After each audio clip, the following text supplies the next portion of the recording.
요한계시록 14장 보십시다.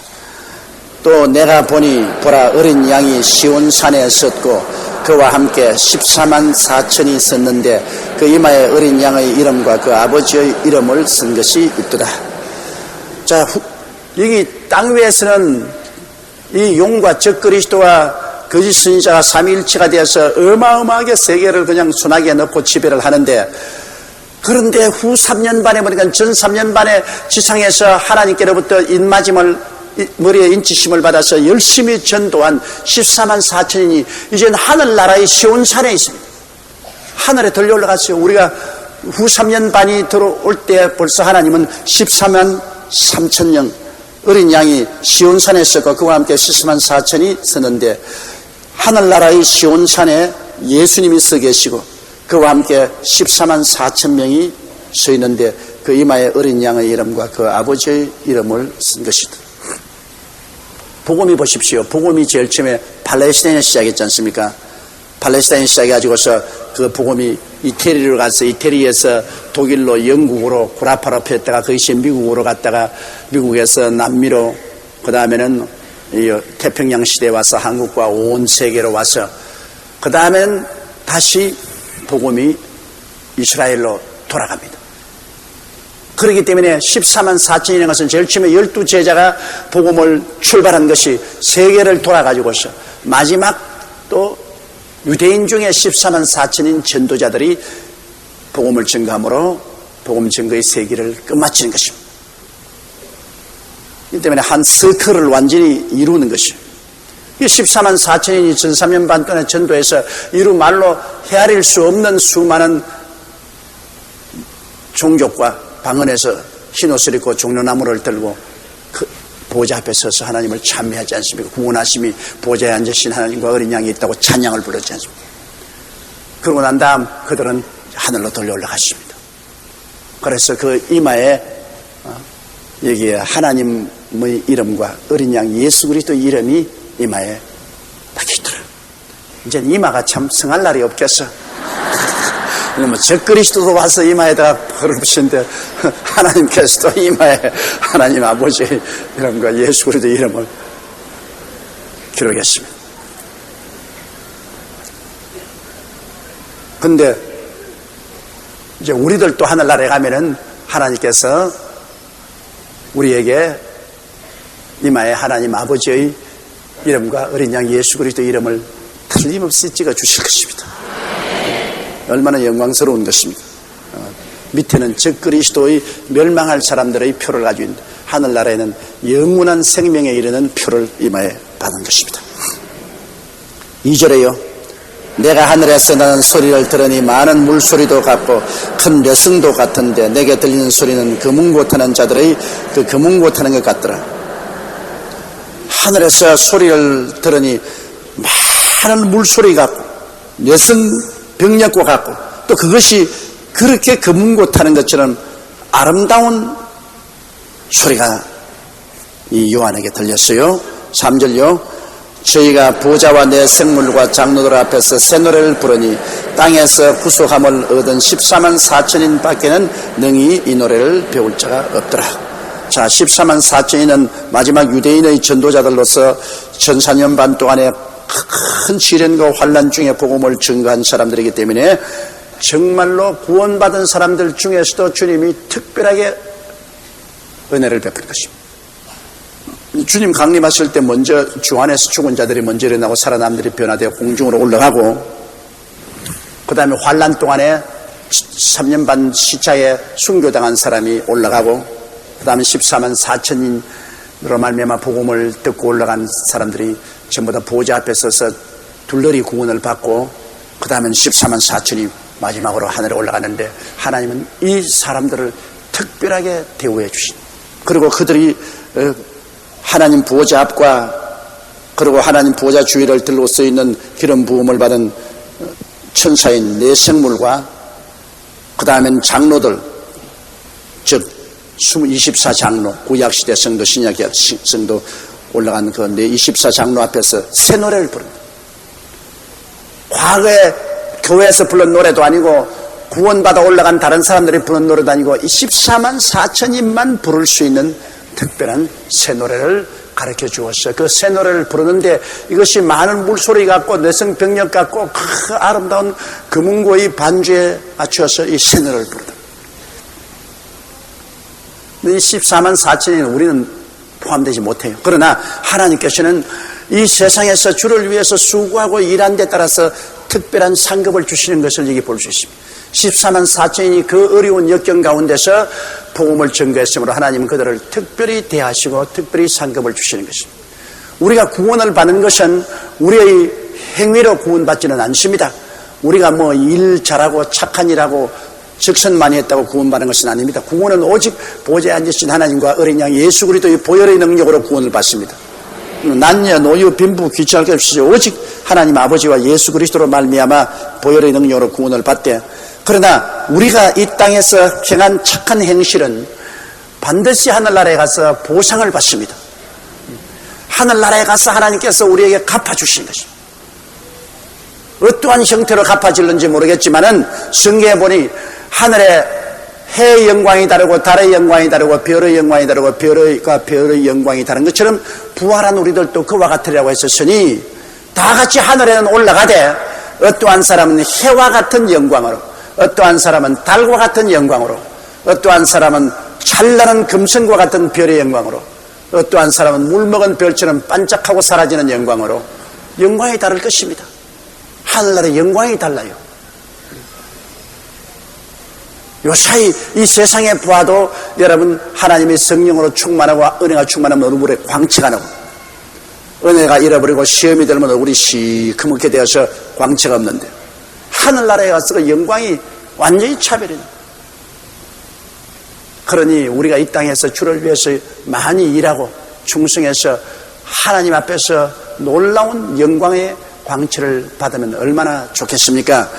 이 땅에 살면서도 우리 잘 보이려고 끊임없이 화장하는데, 저는 화장을 안 했으나 요사이는 부지런히 화장을 합니다. 왜? 나이를 먹으니까 나이 먹은 것을 보여주기 싫어서, 그래서 스킨도 갖다 칠하고 그냥 로션도 바르고 그냥 크림도 바르고 그냥 내 손에 잡히는 화장품은 다 갖다 발라요. 그냥.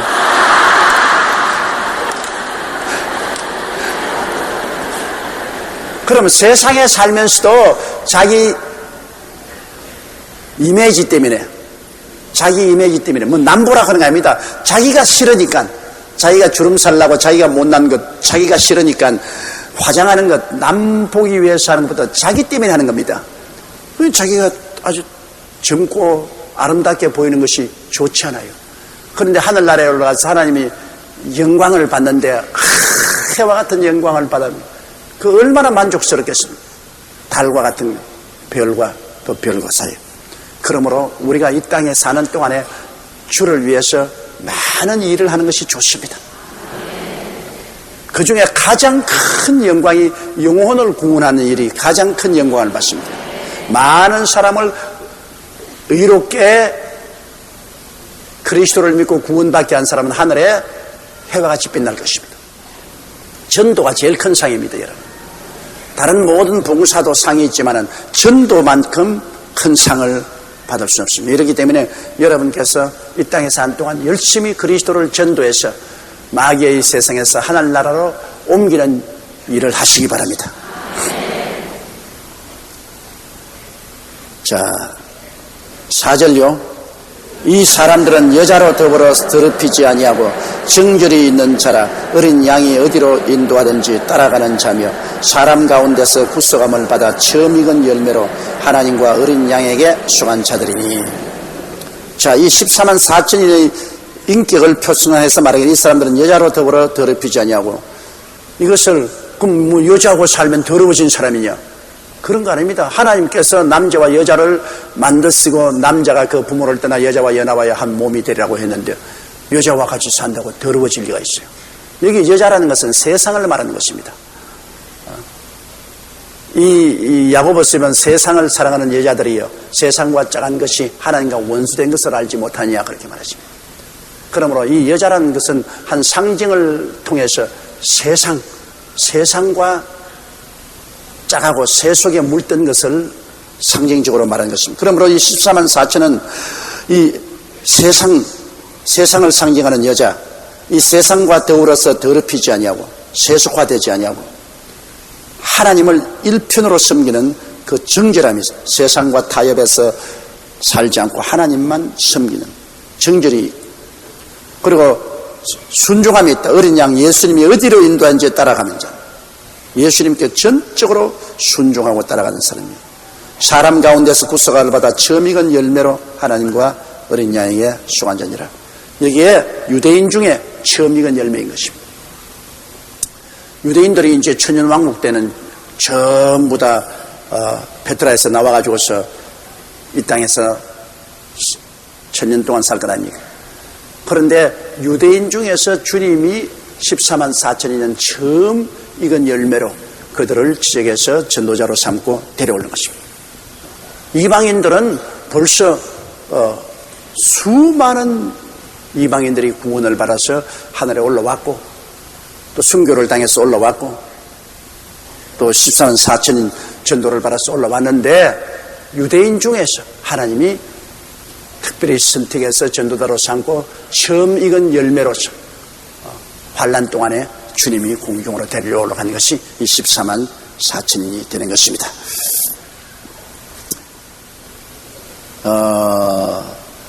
5절에요. 그 입에 거짓말이 없고 흠이 없는 자들이다. 얼마나 좋은 칭찬입니까? 욥을 보고 하나님이 순전하고 온전하여 이런 사람이 없다고 말했는데 하나님께서 14만 4천인을 보시고 그 입에 거짓말이 없고 흠이 없는 자들이라고 말했습니다. 그만큼 좋은 사람들을 하나님이 선택을 하신 것입니다. 6절요. 또 보니 다른 천사가 공중에 날아가는데 땅에 거하는 자들 곧 여러 나라와 족속과 방언과 백성에게 전할 영원한 복음을 가졌더라. 이런 복음은 천사가 전할 것이 아닙니다. 복음은 사람에게 맡겼어요. 예수 그리스도에 죽었다가 부활하신 복음은 사람에게 맡겼기 때문에 사람이 전도해야 돼요. 만일 천사에게 복음을 전가해야 했다면 천사가 벌써 온 천지에 다 나가서 이 땅을 복음화했을지 모릅니다. 그러나 천사는 복음을 전거할 권한을 주지 못했습니다. 복음이란 영원히 죄 가운데 있는 사람들이 예수 그리스도의 보혈을 믿어서 구원받는 복음이기 때문에 사람만이 전할 수 있습니다. 천사는 사람이 아니기 때문에 복음의 의미를 모릅니다. 천사는 타락해 본 적이 없기 때문에 타락이 무엇인지 모르고, 천사는 구원받은 체험이었기 때문에 구원이 무엇인지 모릅니다. 오직 사람만이 타락해서 죄악의 고통을 알고 그 다음 예수 그리스도의 보혈을 믿어 구원받는 체험을 합니다. 복음은 사람만 전해요. 천사는 전할 줄 못해요. 이렇기 때문에 고넬료의 가정에 복음을 전할 때도 요빠에 있는 베드로에게 가서 베드로를 불러다가 복음을 전하라고 천사가 고넬료에게 말했습니다. 직접 고넬료에게 자기가 전하지 아니하고 요빠에 사람을 보내어서 베드로를 불러다가 구원의 복음 말씀을 들으라 했습니다. 그 베드로가 고넬료의 가정에 와서 복음을 전하니까 성령이 임하지 않습니다. 또 광야에 가자에서 복음을 전가하는 빌립을 성령이 천사가 저 광야에 가서 복음을 전하라고. 그러니까 거기 에티오피아의 간다라 왕의 재무장관이 마차를 타고 가는데 그게 올라가서 복음을 전하라고 했습니다. 그건 천사가 할 수 있는 일인데 꼭 빌립을 불러다 그랬습니다. 복음은 사람을 통해서 전하는 것입니다. 하나님은 여러분을 통해서 복음 전하지 천사를 통해서 복음 전하지 않습니다. 근데 여기는 보니까 천사가 하늘을 날아가면서 여러 나라와 족속과 방언과 백성에게 전할 영원한 복음을 하였습니다. 이것은 우리 구원의 복음이 아니고 영원한 복음입니다. 구원의 복음이 아닙니다. 그럼 영원의 복음은 뭐냐? 이것은 심판의 복음인 것입니다. 이것은 구원하는 것이 아니라 천사가 경고성 복음입니다. 너희들 이제는 하나님의 마지막 심판이 올 것이라는 경고의 복음인 것입니다. 7절 보십시다. 그가 큰 음성으로 가로되 하나님을 두려워하며 그에게 영광을 돌리라. 이는 그의 심판하실 시간이 이르렀음이니 하늘과 땅과 바다와 물들의 근원을 만드신 이를 경배하라. 그러므로 이게 구원에 대한 말이 없습니다. 이제 너희들 하나님을 거역하고 반역하고 지나왔는데 이제 하나님을 경배하라. 하나님의 심판의 때가 가까웠다. 이제는 이 땅에 하나님이 최후의 심판을 내릴 때가 가까웠다. 하나님을 두려워하고 경배하며 하나님을 심판을 기다려라. 이런 하나의 무서운 최후의 심판에 대한 경고의 말을 전하는 것입니다. 영원한 복음입니다. 이거는 구원의 복음이 아닙니다. 후 3년 반 동안에 이제 적그리스도가 통치하는 시간 동안에 마지막 이 경고의 말을 천사가 하늘로 날아가면서 모든 사람들에게 하셨다. 아마 그때는 아마 온 세계가 갑자기 하늘에서 병력 같은 소리로 천사가 날아가면서 너희는 하늘과 땅과 세계와 그 가운데 있는 모든 것을 지으신 하나님을 경배하라. 이제 하나님의 마지막 심판이 다가왔다. 이러한 소리를 천둥병력같이 듣게 될 것입니다.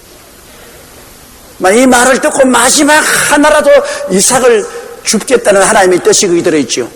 왜냐? 내버릴 바야 그런 경고도 할 필요 없잖아요.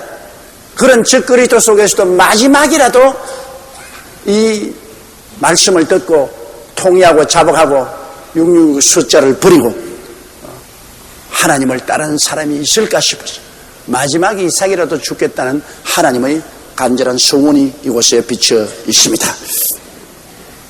8절요. 또 다른 천사 곧 둘째가 그 뒤를 따라 말하되 무너졌도다 무너졌도다 큰 성 바벨론이여 모든 나라를 그 명으로 인하여 진노의 포도주로 먹이던 자로다 하더라.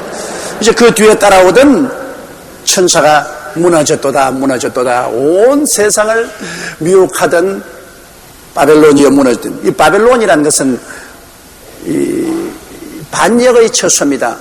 유브라데 강가에 세운 바벨로니아 느부갓네살 왕이 세운 나라도 바벨론. 바벨론은 언제나 하나님의 나라를 대적하고 이스라엘 백성을 포로로 잡고 하는 이 반역의 상징적인 도시가 바로 바벨론인 것입니다. 오늘날도 여러분 바벨론이 있던 이 이락, 후세인이 지금 다스리는 이락, 이슬람교로서 그것도 반역의 처소입니다. 기독교에 대한 어마어마한 반역을 가하고 있는 것입니다. 그러므로 이 바벨론이라는 것은 상징적으로 사탄의 회요, 하나님을 반역하는 그런 도시를 말하는데 이 바벨론은 결국엔 적그리스도의 수도를 말합니다.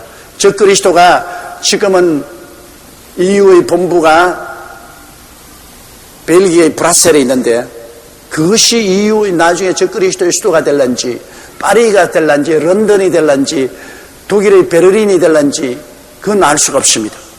그러나 어느 곳이 적그리스도의 수도가 되든지 그 수도는 바로 이 바벨론입니다. 이 바벨론 하나님의 나라를 반역하고 주의 백성들을 핍박하는 그 바벨론입니다. 이 바벨론에 대한 최후 심판이 오겠다는 것입니다. 이제는 적그리스도의 수도에 대한 최후 심판이 온다. 거대한 하나님의 심판이 적그리스도의 수도에게 내릴 것을 여기 예언하고 있는 것입니다. 그 다음 9절에요. 또 다른 천사 곧 셋째가 그 뒤를 따라 큰 음성으로 가로되 만일 누구든지 짐승과 그 우상에 경배하고 이마에 손에 표를 받으면 10절 계속했어요. 그도 하나님의 진노의 포도주를 마시리니 그 진노의 잔에 섞인 것이 없이 부은 포도주라. 거룩한 천사들 앞과 어린 양 앞에서 불과 유황으로 고난을 받으리라. 자, 이거 무섭지 않습니까? 세 번째 천사가 따라하면서 큰 성으로 왔지 가로되 누구든지 짐승과 그 우상에 경배하고 적그리스도와 적그리스도의 우상에게 경배하고 그리고 그 이마에 나 손에 666 표를 받으면 그런 하나님의 진노의 포도주를 마시니 하나님의 진노의 포도주 하나님의 심판을 받으리니 그 진노의 잔에 섞인 것이 없이 부은 포도주라. 그건 순수한 어마어마한 진노를 말하는 것. 조금도 용서가 없는 어마어마한 단호한 심판을 받으리니 거룩한 천사 앞과 어린 양 앞에서 불과 유황으로 고난을 받으라. 불과 유황으로 타는 못은 게헤나라고 해서 마지막 영원한 심판의 처소입니다. 그러므로 짐승과 이 거짓 선지자를 하나님이 잡아서 불과 영으로 타는 못에 던질 때 666 숫자를 받은 짐승의 표를 받은 사람은 다 함께 죽어서 불과 유황으로 타는 못에 던져요. 지금 있는 것은 여러분 지옥은 게헤나가 아닙니다. 하이데스라고 해서 대합실입니다. 옛날엔 지금 있는 이 하이데스, 소위 지옥이라고도 말하고 음부라고도 말하는데 이것은 2층으로 되어 있어서 2층에는 구약시대의 성도들이 들어있는 낙원이었고 구릉 밑에 있는 것은 지옥 들어갈 대합실에 있는 사람. 그는 예수님이 죽어서 사흘 동안 그 2층에 낙원에 들어왔다가 그 낙원을 천국으로 옮기시고 이제는 대합실만 남았으면 지금 불과 여왕으로 타는 못에 들어가기 전에 그 대합실에 들어가서 기다리고 있습니다.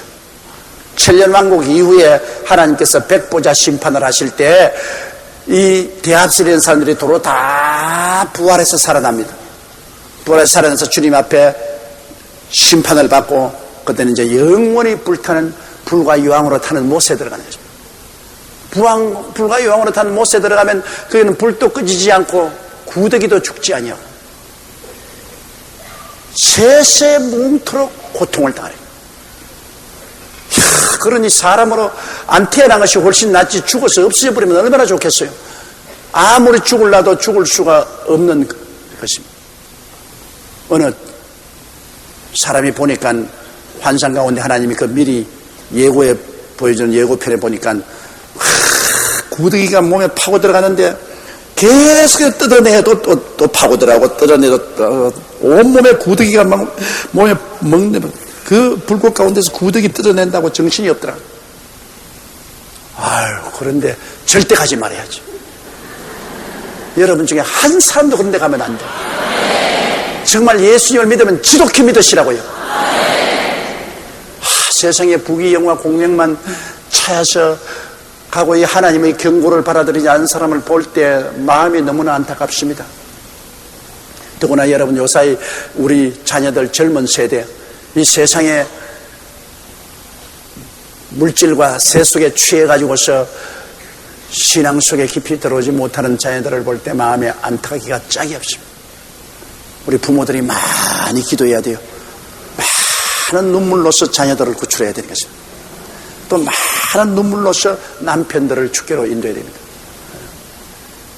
예수님이 십자가 걸음을 유혹할 때 예루살렘의 딸들이 눈물을 흘리면서 뒤에 따라니까 예루살렘의 딸들아 예루살렘의 딸들아 나를 위해 울지 말고 너와 내 가족을 위해서 우라고 그랬습니다. 그것은 뭐냐, 예수 믿는 여러분 우리 자매님들은 가족들의 구원을 위해서 눈물을 많이 흘려야 됩니다. 요사이도 뭐 가족들 구원받는 것은 거의 여성들의 눈물의 기도로서 지금 구원받는 건 아닙니까? 여러분의 눈물의 기도로서 남편도 자식들도 구원을 받았는데 앞으로도 여러분의 눈물을 통해서 여러분의 남편과 자식들을 구원할 수가 있습니다. 예수님께서 여러분에게 눈물의 기도, 중보의 기도를 하라고 명령을 하신 것입니다. 그 여성들의 눈물의 기도가 세계를 구원하는 것입니다. 중보의 기도가 얼마나 능력이 있고 필요한지 말로 다 할 수 없습니다. 자, 11절요. 그 고난의 연기가 세세토록 올라가리로다. 짐승과 그의 우상에 경배하고 그 이름과 표를 받은 자는 누구든지 밤낮 쉼을 얻지 못하리라 하시더라. 밤낮 쉼을 얻지 못한다. 야, 밤이라도 쉬면은 낮에 고생하더라도 편안하지 않아요. 아무리 낮에 지치고 피곤해도 밤에 푹 쉬고 나면은 뭐 새날을 맞이하는데 이거는 뭐 밤도 없고 낮도 없이 계속해서 고민은 고통을 당하더라. 짐승을 경배하고 그리고 666 숫자를 받은 사람들은 불과 유황으로 타는 못에 들어가서 세세토록 밤이나 낮 할 것 없이 늘 고통을 당하더라. 죽을 수 없는 고통이 제일 큰 고통입니다. 죽어버리면 없어지니까 괜찮죠. 그러나 죽지 못하는 것이 제일 고통스럽죠. 사람은 하나님의 형상과 모양대로 지음받았기 때문에 죽을 수 없는 존재로 만들어졌습니다. 육체는 죽을 수 있지만 육체 속에 사는 영혼은 죽을 수가 없는 존재로 만들어졌습니다. 그러므로 천당에 가서 영원히 살든지 불과 요항으로 타는 못에서 밤낮 쉬지 않고 고통을 당하든지 둘 중에 하나가 인생이 취해야 될 운명입니다. 12절요. 성도들의 인내가 여기 있나니 저희는 하나님의 계명과 예수 믿음을 지키는 자들이라.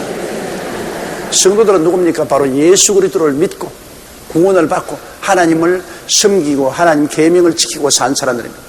계명을 지켜서 구원받는 것은 아닙니다. 예수 그리스도를 믿고 그 보혈을 의지해서 구원을 받지만은, 그러나 계명을 지킴으로 하나님과 화목하고 하나님과 교통이 이루어지고 하나님의 사랑을 받게 되는 것입니다. 계명이란 하나님의 성품을 말하니까 하나님의 성품을 따라서 우리가 살 때 하나님의 사랑을 받고 칭찬을 받고 복을 받지 않습니다. 그러므로 옛날엔 계명을 지켜야 구원받는다 그랬는데 구약시대는 아무도 구원받은 사람이 없어요. 모든 사람이 죄를 범해서 하나님의 영광에 이르지 못합니다. 이제 예수 그리스도의 십자가 보혈을 통해서 예수님이 계명을 다 이루었기 때문에 예수님의 이름과 그 보혈을 믿음으로 구원을 받습니다. 구원은 값없이 받아요. 그러나 축복은 계명을 지킴으로 받습니다. 축복은 하나님의 법과 계명을 지켜 살 때 하나님의 사랑을 받고 하나님과 교통이 있고 축복을 받을 수가 있는 것입니다. 그 다음 13절요. 또 내가 들으니 하늘에서 음성이 나서 가로되 기록하라. 자금 이후로 주 안에서 죽는 자들은 복이 있도다 하시매 성령이 가라사대 그러하다 저희 수고를 거치고 쉬리니 이는 저희의 행한 일이 따름이라 하더라. 자금 이후로 옛날이나 오늘이나 예수 안에서 죽는 자들은 복이 있다. 예수 밖에서 죽는 자들은 화가 있고 예수 안에서 죽는 자들은 복이 있다. 여러분, 죽고 난 다음에 아무것도 없으면 무슨 복이 있어요? 죽고 난 다음에 그거 뭐 사라져버리면 그거는 복도 아무것도 없죠. 복이 있는 것은 죽고 난 다음에도 내가 계속 있기 때문에 복이 있는 것입니다. 여러분, 이러므로 주 안에서 죽는 것은 육체가 죽는 것이요, 그 자신은 복을 누리기 위해서 하나님께로 나가는 것입니다. 없어지는 것 아니에요. 없어진 사람이 무슨 복이 있어요? 죽어도 영혼은 영원히 살기 때문에 예수 안에서 육체가 죽은 사람은 복이 있다. 그 성령이 말하기를 그러하다, 진짜다. 우리와 같이 성령이 이 말을 진짜다, 그러하다. 이제 세상에 눈물, 근심, 단식, 고통, 괴로움의 수고를 다 거치고 쉬리니 이 세상에서 행한 일이 따름이라. 이 세상에서 주를 위해서 섬기는 모든 행한 일의 상급이 따른다는 것입니다. 죽은 사람이 무슨 아무것도 없으면 상급은 왜 받아요? 죽은 사람이 쉴 게 뭐가 있어요? 죽고 아무것도 없으면 쉴 필요도 없고 상급 받는 것도 없어요. 여기는 주 안에서 죽는 자들이 복이 있다. 왜냐하면 그들이 이제는 쉬게 되고 이 세상의 수고, 근심, 염려, 걱정에서 쉬게 되고 상급이 따른다.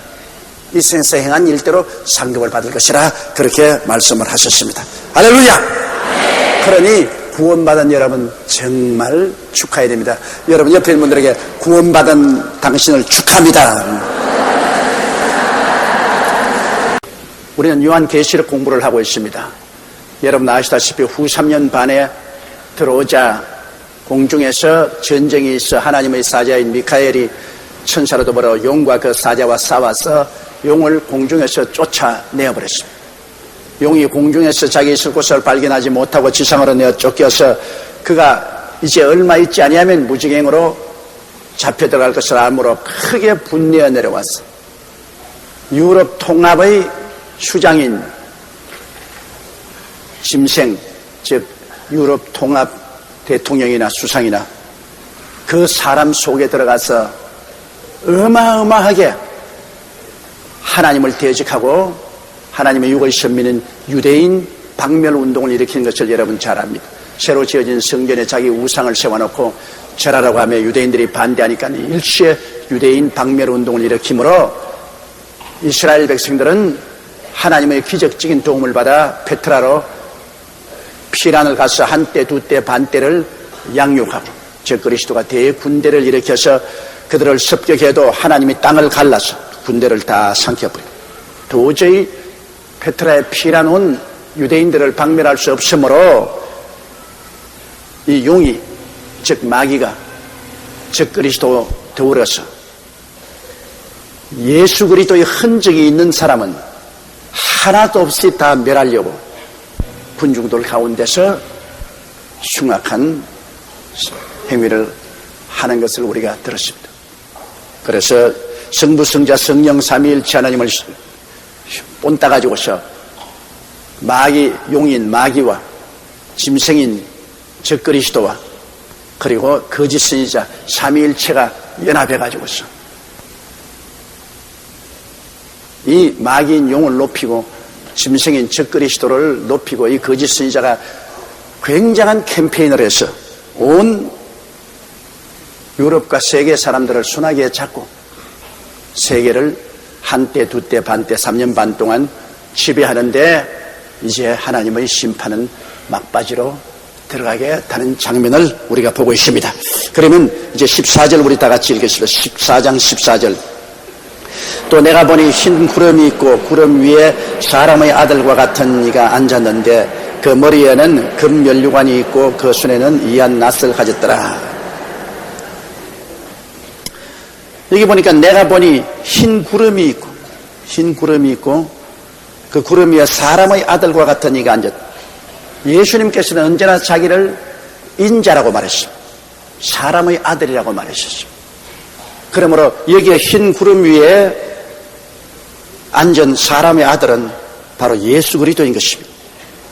사람의 아들과 같은 이가 앉았는데 그 머리에는 금면류관이 있고 그 손에는 이한 낫이 있다.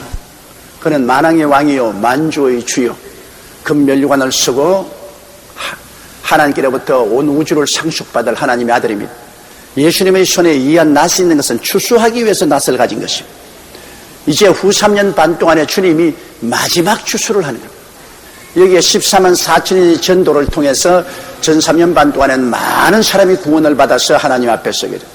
후 3년 반 동안에는 두 증인이 나와서 열렬히 전도했습니다. 그래서 마지막으로 이제 거둘 만한 추수는 주님께서 마지막으로 추수하는 것입니다. 666 짐승의 표를 받지 아니하고 우상에 절도하지 아니한 아예 목숨을 바치고 싸운 극소수의 영혼이지만은 주님은 마지막까지 버리지 아니하시고 추수하려는 모습을 볼 수 있는 것입니다. 15절요.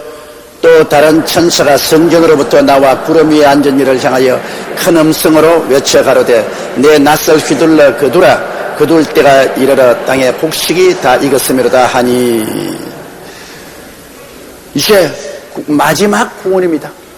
여러분 대추수를 하고 난 다음에 이제 마지막 남은 조그마한 모퉁이에 있는 곡식조차 다 거두는 것입니다.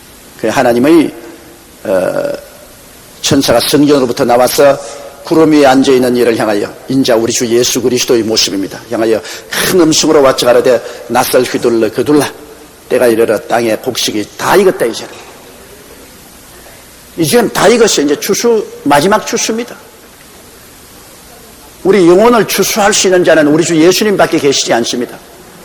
예수님 이외에 우리를 구원할 자가 없어요. 예수님만이 길이요 진리요 생명이요. 예수님만이 그 말씀의 금을 가지고 낫을 가지고 우리를 거두어 주시는 것입니다. 그러므로 마지막 이제 후 3년 반 중간쯤 됐는데 최후로 남은 영혼을 주님께서 다 거두는 장면이 나옵니다. 16절에요. 구름 위에 앉은 이가 낫을 땅에 휘두르며 곡식이 거두어지니라. 낫을 휘둘렀다. 이 성령의 금을 휘둘러서 주님께서 마지막 영혼을 거두시는 것입니다.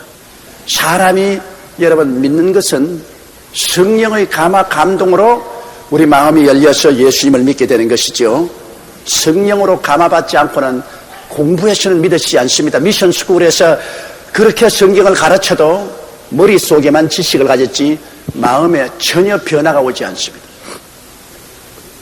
우리가 그런 말 했습니까? 자식을 겉으로 낳지 속으로 낳느냐. 부모가 자식을 낳아도 겉으로 낳았지 그 속은 낳지 않았습니다. 옛날에는 우리가 유교의 전통화에 있어서 부모의 명령에 자식들이 절대로 복종을 하고 면전복배를 했지만은 요사이는 그 유교 전통도 사라지고 서양의 개인주의가 홍수처럼 휘몰려 왔기 때문에 이제 자식들이 우리 말 듣습니까? 여러분 자녀들 부모 시킨 대로 합니까? 안 해요. 그냥 겉을 나서 밥 먹여 길러줬지. 뭐 얘들 개인주의가 너무나 강하고 해서 부모가 무슨 말한다고 고분고분 듣는 애들 10명에 2-3명도 없을 거예요. 자기들 원하는 대로 하죠. 그래서 옛날과 달라서 요사이는 자식 키우기가 굉장히 힘이 드는데 하나님도 한 가지입니다. 이 타락한 인생들을 주께로 구원하는데 아무리 가르쳐도 안 돼요. 아무리 종교적인 의식을 가르쳐도 안 돼요. 그 부모가 목사고 또 부모가 장로고 권사고 집사고 뭐 구역장 지역장이 되어도 그러한 신앙적인 분위기 속에서 아무리 전도를 해도 성령이 그 마음을 열어주지 아니하면 신앙적인 분위기 속에 있으면서도 안 믿습니다, 여러분. 그러므로 믿음이라는 것은 그냥 강제로 교회 끌고 온다고도 되는 것이 아니고 미션 스쿨에 넣어서 가르친다고 되는 것도 아니고 이는 힘으로도 되지 않고 능으로도 되지 않고 주의 성령으로 말미암아 되는 것이요. 이렇기 때문에 우리가 기도를 해야 돼요. 우리의 남편이나 아내나 자녀의 구원을 위해서 끊임없이 하나님께 기도해서 성령이 자꾸 마음에 감동을 해서 성령의 바람이 불어야 돼. 아무리 설한 북풍이 불고 땅이 꽝꽝 얼어도 봄 기운이 싹 오면 눈과 얼음 가운데서 파란 색이 돋아오르는 것입니다. 그 완악한 마음 가운데도 성령의 바람이 자꾸 불면은 생명이 돋아오르기 시작해요. 그래서 성령의 역사 아니고는 예수 그리스도를 주라고 할 수가 없습니다. 이러므로 첫째도 기도요, 둘째도 기도요, 셋째도 기도인 것입니다. 우리는 남편을 위해서, 자녀를 위해서 낙심하지 말고 기도해야 되는 것입니다. 그래서 성령의 감동이 와야 그들 마음속에 생명의 삭이 돋아오르죠. 예수님께서 여기도 보면 이 구름 위에 앉아서 이 한 낫을 휘둘렀는데 이 낫이 바로 성령의 검입니다. 성령의 능력으로 추수하는 것입니다. 성령으로 감화받고 성령의 음성을 들어 그래서 변화받은 영혼을 구원하는 것이죠. 성령의 음성을 듣지 않고 성령의 감화를 받지 않은 사람은 도저히 구원으로 이끌 수가 없습니다. 이러므로 우리는 우리와 함께 계신 보혜사 성령님을 인정하고 환영하고 모시드리고 의지하고 성령께 부탁하고 하나님께 기도해서 성령의 감동이 우리에게만 임할 뿐 아니라 우리의 가정에 임하도록 주야로 기도를 하고 우리의 국가와 민족에 임하도록 세계 선교에 성령이 역사하도록 우리가 끊임없이 역사하고 부르짖어 기도해야 되는 것입니다. 하나님의 성령의 역사는 예루살렘에서 시작해서 서진을 했어요. 서쪽으로 갔습니다. 이 도마 같은 사람은 성령의 흐름을 따르지 않고 동쪽으로 와서 인도로 와서 결국에는 순교를 당했지만은 도마는 인도까지 와서 마드라스에서 순교까지 당해도 별로 하나님의 역사를 이룬 적이 없습니다. 왜? 성령의 흐름을 따라가지 않았기 때문에 혼자 나와서는 안 돼요. 바울 선생도 아시아로 가려고 하니까 하나님의 성령이 막았습니다. 또 아시아인 동쪽 비두니아로 가려고 할 때도 막았습니다. 왜? 성령은 서쪽으로 흘러갔습니다. 성령은 예루살렘에서 마케도니아에서 로마로 그리고 유럽으로 영국으로 미국으로 성령의 흐름은 큰 흐름이 서쪽으로 흘러갑니다. 거기에서 조그만 지류가 흘러간 것이 아프리카로도 흘러가고 또한 조그마한 지류가 흘러간 것이 남미로 흘러갔지만은 그러나 성령의 대흐름은 예루살렘에서 마케도니아로 로마로 유럽으로 영국에서 미국으로 흘러서 그 다음에는 아시아 태평양으로 건너와서 지금 한국으로 흐르고 있습니다. 성령의 흐름이 지금 아시아 태평양 지구에서는 한국에 흘러서 여기 큰 호수를 이루고 있습니다. 이건 보세요. 장로교가 스코틀랜드에서 시작했지만은 세계에서 가장 큰 장로교가 한국에 있습니다. 감리교가 영국에서 시작했지만은 세계에서 제일 큰 감리교가 한국에 있습니다. 성령운동이 미국의 아수사 거리에서 시작했지만은 세계에서 성령운동으로 제일 큰 하나님의 성령의 교회가 우리 교회입니다. 성령의 운동이 서진에서 미국을 돌아서 아시아 태평양 지구에 와서 한국에서 호수를 이루고 이제 한국에서 여기서부터 일본으로 중국으로 동남아시아로 건너가서 이제는 예루살렘까지 가면 끝이 나는 것입니다. 땅끝이 다른 데가 아닙니다. 예루살렘이 땅끝입니다. 그래서 여기에 한국에 지금 성령의 큰 호수가 이루어지고 있습니다. 그리고 하나님께서 우리를 통해서 기도를 시켜가지고서 이제 성령의로 말미암아 복음이 불교권을 쳐들어갑니다. 우리가 예루살렘까지 가려는데 거대한 장벽이 2개 놓여 있습니다. 동남아시아의 불교라는 큰 장벽이 있어요. 그 불교의 장벽을 허물어뜨리고 그 다음엔 중동의 이슬람교의 큰 장벽이 있습니다. 그 이슬람교의 장벽을 무너뜨리고 예루살렘까지 갈 수 있는 것입니다.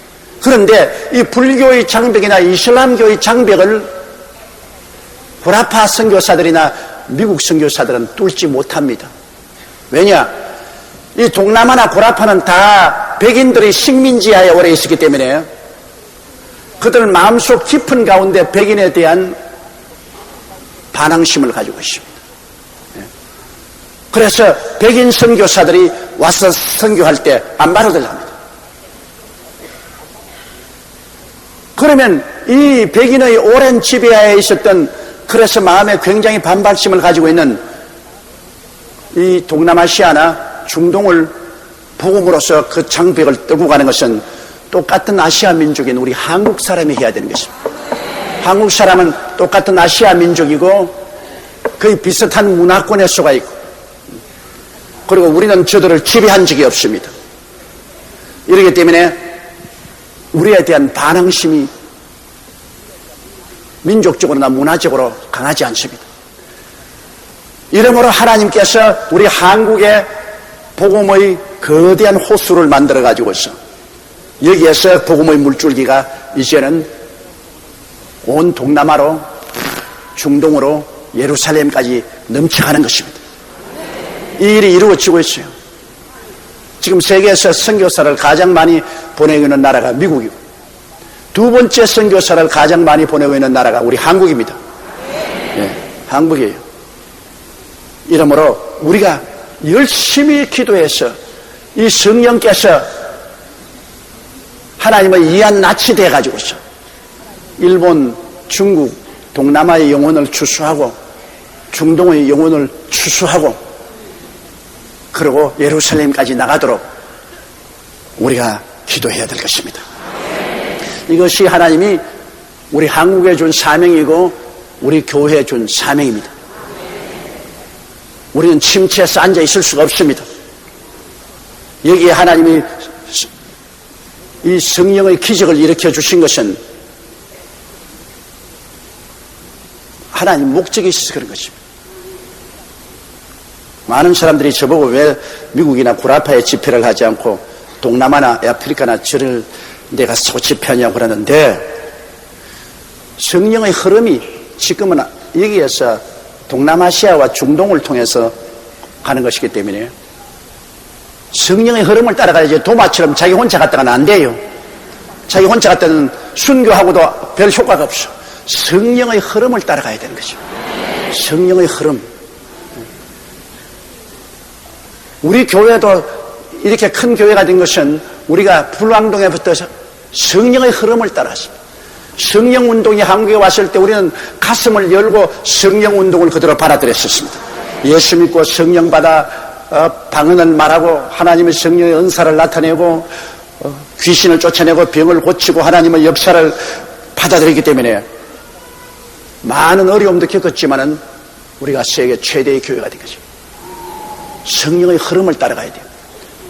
그러므로 이제 또 성령의 흐름은 여러분 우리 한국에서는 교회를 개척하는 것입니다. 그냥 부흥회만 하는 것이 아닙니다. 그래서 우리 교회에서 지금 한국에 10년 내에 500교회를 개척을 하고, 그리고 동남아와 중동을 향해서 불교권과 이슬람권을 향해서 강하게 복음을 전가하는 것이 성령의 흐름이십니다. 그럼 우리는 성령의 흐름을 따라가야 돼요. 우리 생각대로 하면 안 돼요. 바람이 임의로 불면 어디에서 와서 어디로 가는지 모르잖아요. 성령은 바람같이 불어갑니다. 바람의 방향을 자세히 알아보고 바람의 부는 방향을 따라 우리가 따라가야지 바람을 거슬려 가면 안 되는 것입니다.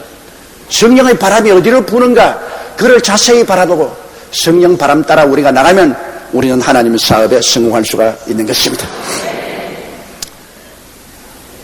자, 18절도 보십시다. 또 불을 다스리는 다른 천사가 제단으로부터 나와 한 이한 낫 가진 자를 향하여 큰 음성으로 불러 가로되 이한 낫을 그들로 땅의 포도송이를 거두라. 그 포도가 익었느니라 하자.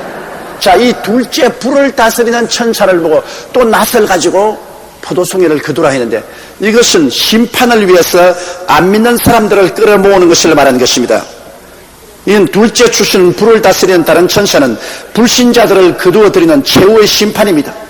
그 다음은 아마겟돈 전쟁으로 들어가서 이 세상 사람들을 모아놓고 지구 최후의 전쟁으로 끌어들이는 것인데 첫 이한 낫을 가진 인자와 같은 천사인 예수 그리스도는 마지막 영혼 구원을 하고 마지막으로 영혼 추수를 다 하고 난 다음에는 그 다음 불을 다스리는 천사가 나와가지고서 낫으로 포도송이를 거두라.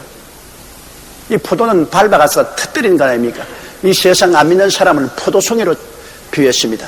안 믿는 사람들을 거두어서 이를 밟아 터뜨려서 심판을 베푸는 것입니다.